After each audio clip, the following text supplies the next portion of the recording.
Good morning. রবিবারের বাজার দেখো, বরমশাই বাজার নিয়ে চলে এসছে আর আমি ঘুম থেকে উঠলাম এখন। এই দেখো গাছের উচ্ছে কেমন হয়েছে একটু কমেন্ট করে জানিও। এই যে মাছগুলো আবার ধুয়ে নিই, পাবদা মাছ চিংড়ি মাছ নিয়ে এসছে, বাঁচতে তো অনেক সময় লাগে, আমার তো আর বেঁচে দেওয়ার কেউ নেই। তারপরে মাছ টাছ ধুয়ে নুন হলুদ মাখালাম, নুন হলুদ মাখিয়ে পটল চিংড়িটা শুরু করে দিলাম আগেই ফার্স্টে।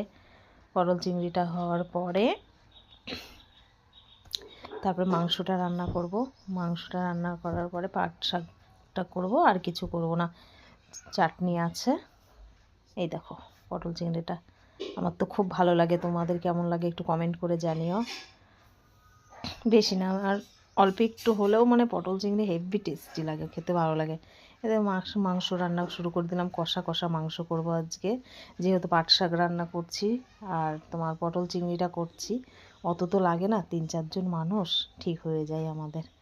তারপরে এই যে হয়ে যাওয়ার পরে এই যে পাট শাক বসাবো এই পাশে। এই যে পেঁয়াজ ভাজা শুরু করে দিয়েছি, দেওয়ার পরে তারপরে শাকগুলো দেবো। পাট শাকের ঝোল, পাট শাক ভাজা নয় কিন্তু, আমরা পাট শাকের ঝোলটা খাই, আমাদের খুব ভালো লাগে। আমার মেয়ে খুব ভালো খায়, আমার বর খুব ভালো খায়। আর আমার বাপের বাড়িতে এগুলো খায় না, বলে কি খায় লালসে লালসে ঝোল, কিন্তু যারা খায় তাদের খুব ভালো লাগে এটা খেতে। বাই, কেমন হয়েছে সবাই একটু কমেন্ট করে জানিও আজকে আমার রান্না।